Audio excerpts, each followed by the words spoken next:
അധ്യക്ഷൻ PMCയുടെ ആരാധനായ president Shri Umesh, association secretary Shibi, BMCക്ക് നേതൃത്വം നൽകുന്ന വേദിയിലുള്ള ഷാജി ഫിലിപ്പ്, സാരി ചേച്ചി, ശാന്ത ചേച്ചി, ഏറ്റവും സ്നേഹമുള്ളവരെ, ആഘോഷങ്ങൾ എന്നും ആനന്ദകരങ്ങളാണ്. ഉത്സവങ്ങൾ എന്നും ഉന്മേഷദായകങ്ങളാണ്, ആഹ്ലാദ വേളകളാണ്. ലോക ജനതയുടെ ചരിത്രം പരിശോധിച്ചാൽ ആഘോഷങ്ങളുമായും ഉത്സവങ്ങളുമായും ഇഴപിരിഞ്ഞു കിടക്കുന്ന ഒരു സംസ്കാരം, ഒരു സംസ്കൃതി നമുക്ക് കണ്ടെത്താൻ സാധിക്കും. ജനങ്ങളുടെ ജീവിത രീതി, ആ സമൂഹത്തിന്റെ കാഴ്ചപ്പാടുകൾ, ഇതെല്ലാം ആ ഉത്സവങ്ങളിൽ നിഴലിക്കുന്നുണ്ടാവും. അതെ, ഓരോ ഉത്സവങ്ങൾക്കും ഓരോ ആഘോഷങ്ങൾക്കും ഓരോ കഥ പറയാനും ഒരുപക്ഷെ ഭൂതകാലത്തിന്റെ വീരകഥകളാകാമത്, വിളവെടുപ്പിന്റെ ഐശ്വര്യവും സമൃദ്ധിയുമാകാമത്, നീതിനിഷ്ഠമായ ഒരു കാലഘട്ടത്തിന്റെ പഴംപുരാണമോ ഐതിഹ്യങ്ങളോ ആകാം. നാം ഇന്നിവിടെ ഈസ്റ്റർ, വിഷു ആഘോഷങ്ങൾക്ക് വേണ്ടി ഒന്നുചേർന്നിരിക്കുകയാണ്.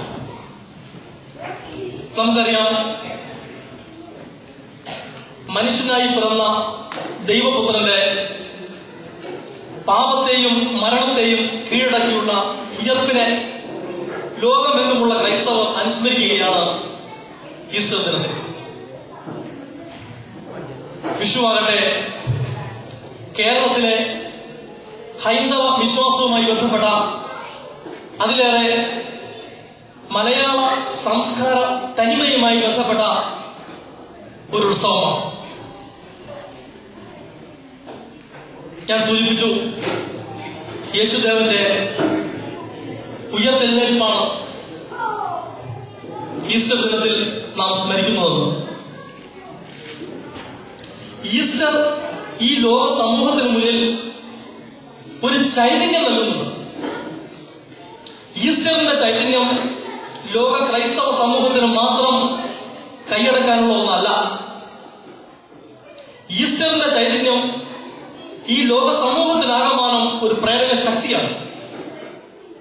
വീണുപോയവന് ഉയർത്തെഴുന്നേൽക്കും എന്ന പ്രത്യാശ, സഹനത്തിന്റെ കണ്ണീർ പാതയിൽ നിൽക്കുന്നവന് ഉയർത്തെഴുന്നേറ്റവൻ നിനക്ക് കാവലുണ്ട് എന്ന ഉറപ്പ്, അതാണ് ഈസ്റ്റർ ഈ സമൂഹത്തിന് മുന്നിൽ നൽകുന്ന പ്രേരണ, പ്രത്യാശ.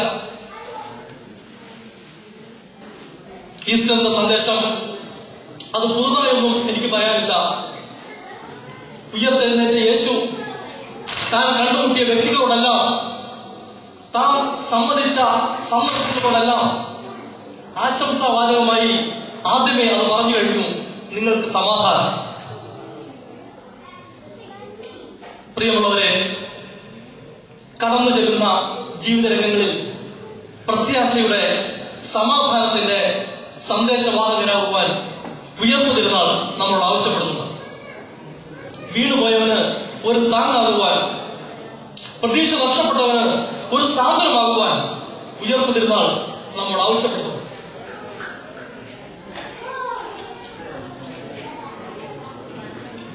ബൈബിളിൽ പറയുന്നു, സമാധാനം ഉണ്ടാക്കുന്നവർ ഭാഗ്യവാന്മാർ, എന്തുകൊണ്ടെന്നാൽ അവർ ദൈവപുത്രർ എന്ന് വിളിക്കപ്പെടും. പ്രിയമുള്ളവരെ, യേശുവിന്റെ ഉയർപ്പ് നമുക്ക് നൽകുന്ന സന്ദേശം അത് സമാധാനമാണ്. യേശുവിന്റെ ഉയർപ്പ് നൽകുന്ന പ്രത്യാശയുടെ, സമാധാനത്തിന്റെ പ്രചാരകരും സന്ദേശവാഹകരുമാകുവാൻ ജാതി മതഭേദമന്യേ അസമാധാനത്തിൽ സമാധാനത്തിന്റെ കൈത്താങ്ങുകളാകുവാൻ ഈ ഉയർപ്പ് തിരുനാളിൽ നമുക്ക് പ്രതിജ്ഞയെടുക്കാം. നമുക്കിത് പ്രചോദനമാകട്ടെ. വിഷു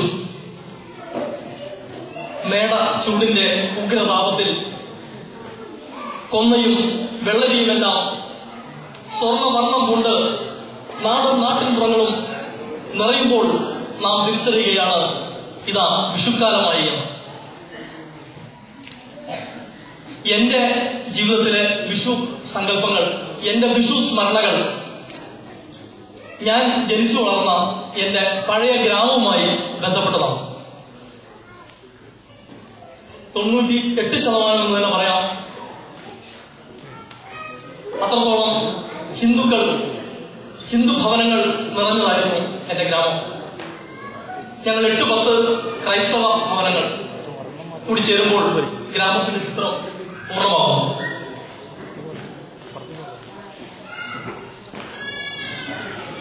അപ്പോ ഹൈന്ദവ പാരമ്പര്യവും ഹൈന്ദവ വിശ്വാസങ്ങളും ഒക്കെ ഒത്തിരിയേറെ അടുത്തറിയാൻ എനിക്ക് സാധിച്ചിട്ടുണ്ട്. ഞങ്ങളുടെ ഗ്രാമത്തിന്റെ ഓരം ചേർന്ന് വിശാലമായൊരു പാടശേഖരമുണ്ട്.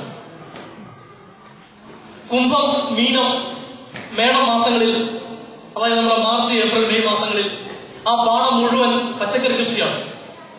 തണ്ണിമത്തനും കുമ്പളവും ചീരയും പടവലവും പാവലും എല്ലാം നിറഞ്ഞ, പക്ഷെ അതിൽ ഏറ്റവും കൂടുതൽ വെള്ളരി കൃഷിയാണ്. ഞങ്ങൾ സ്കൂളെല്ലാം കഴിഞ്ഞ് വരുമ്പോ റോഡ് സൈഡിൽ വെള്ളരിക്കകൾ ഇങ്ങനെ മറിച്ച് സ്വർണ്ണവർണ്ണമാർന്ന വെള്ളരിക്കകൾ കൂട്ടിയിട്ടിരിക്കുന്നത് കാണാം. അപ്പോ വിഷുവിന്റെ തലേ ദിവസം, വിഷു സംക്രമം എന്നാണ് എന്ന് പറയുന്നത്, വിഷുവിന്റെ തലേ ദിവസം ഞങ്ങളുടെ ഗ്രാമം മുഴുവൻ ആ പാടത്തേക്ക് കൊണ്ട് ഒഴുകിയെത്തുകയാണ്. വിഷുവിന്റെ അന്ന് പുലർച്ചയിൽ കാർമുകിൽ വർണ്ണന്റെ മുന്നിൽ വിഷുക്കണിയായി വയ്ക്കാൻ ലക്ഷണമൊത്ത കണി വെള്ളരിക്കകൾ തരും. എന്റെ ഒരു വിഷു സ്മരണ അതാണ്. പിന്നെ ഞാൻ ഓർക്കുന്നു, ഞങ്ങളുടെ ഗ്രാമത്തിലെ എല്ലാ വീടുകളിലും തന്നെ വിഷുവിന് 2 നാൾ മുമ്പേ തന്നെ പരിസരങ്ങളിൽ, വീടും പരിസരവും ചുറ്റുപാടുമൊക്കെ ചപ്പുചവറുകൾ അടിച്ചു കൂട്ടി ഇങ്ങനെ കൂട്ടിയിട്ടിരിക്കും. ഈ വിഷു സംക്രമത്തിന്റെ അന്ന് രാത്രി വൈകുന്നേരം എല്ലാ വീടുകളിലും ഞങ്ങളൊക്കെ ചെയ്യും, എല്ലാ വീടുകളിലും ഈ അടിച്ചു കൂട്ടിയിരിക്കുന്ന ചപ്പുചവറുകൾ തീടും. അപ്പൊ നമ്മൾ ആ ഗ്രാമപാതകളിലൂടെ നടന്നു പോകാൻ കാണാം, എല്ലാ വീട്ടുവളപ്പുകളിൽ നിന്നും ഇങ്ങനെ അഗ്നിജ്വാലകൾ വരികയാണ്. അപ്പൊ അതിന്റെ ശാസ്ത്രം എനിക്കതറിയില്ല. ഇന്ന് ഞാൻ തിരിച്ചറിയുന്നു, അത് ശുചിത്വത്തിന്റെ വളരെ വലിയൊരു ദൂരക്കാഴ്ചയാണ് വിഷു നമുക്ക് തരുന്നത്. കൃമികീടങ്ങളും അത് പെറ്റുപരിക്കുന്ന ചപ്പുചവറുകളെല്ലാം അടിച്ചുകൂട്ടി തീയിട്ട് വീടും പരിസരവും വൃത്തിയാക്കുക. ശുദ്ധമായ മനസ്സും വൃത്തിയുള്ള ചുറ്റുപാടുകളും, വളരെ സമഗ്രമായൊരു ശാസ്ത്രീയ വീക്ഷണം ആ വിഷുവിൽ, ആ വിഷു ആഘോഷങ്ങളിൽ നമുക്ക് കണ്ടെത്താൻ സാധിക്കും. ഞാൻ ചുരുക്കുകയാണ്. വിഷു സംക്രമത്തിന്റെ രാത്രി ചെറുപ്പക്കാരും കുട്ടികളുമൊക്കെ എല്ലാ വീടുകളിലും വിഷുക്കണിയുമായി എത്തുമായിരുന്നു. ഞങ്ങൾ തീരെ കുട്ടികളായിരുന്നപ്പോ അയൽ വീടുകളിൽ നിന്നൊക്കെ മൊത്തം ഉരുത്തിരിക്കൊക്കെ സമ്മാനമായി തരുമായിരുന്നു. രാവിലെ വിഷുക്കഞ്ഞി തരുമായിരുന്നു. എന്റെ അമ്മച്ചൻ അവർക്കൊക്കെ വിഷു കൈനീട്ടം കൊടുക്കുമായിരുന്നു. എന്തിനേറെ സമൃദ്ധിയുടെ, സദ്ഭാവനയുടെ, ഐശ്വര്യത്തിന്റെ, ശുചിത്വത്തിന്റെ, ജാതി മതഭേദമന്യേയുള്ള പങ്കുവയ്ക്കലിന്റെ, സഹവർത്തിത്വത്തിന്റെ ഒരു തിരുനാളായി തലമുറകളോളം വിഷുവിന്റെ സ്മരണ എന്റെയും നിങ്ങളുടെയും മനസ്സിൽ മായാതെ കിടക്കട്ടെ. ഈ അവസരത്തിൽ എല്ലാവർക്കും സ്നേഹനിർഭരമായ ഈസ്റ്റർ വിഷു മംഗളങ്ങൾ ആശംസിക്കുന്നു.